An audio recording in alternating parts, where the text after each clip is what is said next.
ئەمریکا نوێترین فڕۆکە جەنگی و موشک وەرواچەکەکانی خۆی لە خاکی ئێران تاقی دەکاتەوە لە بەرامبەریشدا کەرتی نەوت و زە وەک چەکێکی استراتیژی خنکێنەر لە بەرامبەر چین بەکاردێنێ. لە دوای دەستگیرکردنی نیکۆلۆس مادارۆ سەرۆکی ڤەنزوێلا ئەمریکا یەکێک لە سەرچاوە وزەکانی چینی وشک کرد لە ئێستادا هێزی زیاتر دەنێرێت بۆ ناوچەی ڕۆژهەڵاتی ناوەڕاست لە چوارچووی پلانە سەربازیەکانی بۆ دەست بەسەرگرتن و کۆنتڕۆڵکردنی گەروی هورموز.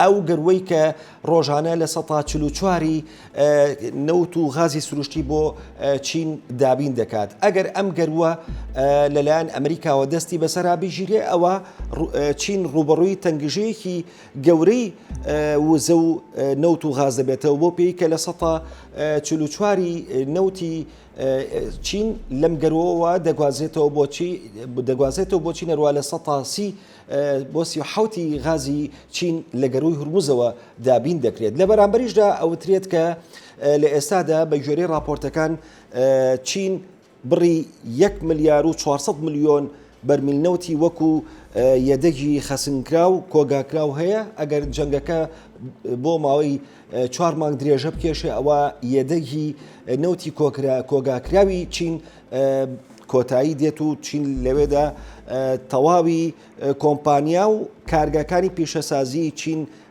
لە کار دەکەون. لە بەرامبەریشدا ئەوترێت کە یەکێک لە کارتە بەهێزەکانی چین ئەوەیە کە گەروی یاخود ڕێڕەوی ئاوی مەلەگا کۆنتڕۆڵ بکات کە ڕێڕەوێکی ستراتیژیە لە 125 بۆ 35 بازرگانی جیهانی بەو ڕێڕەوە ئاویەدا تێپەڕ دەبێت کە کەوێتە نێوان مالیزیا، ئیندۆنیزیا و تایلانەوە.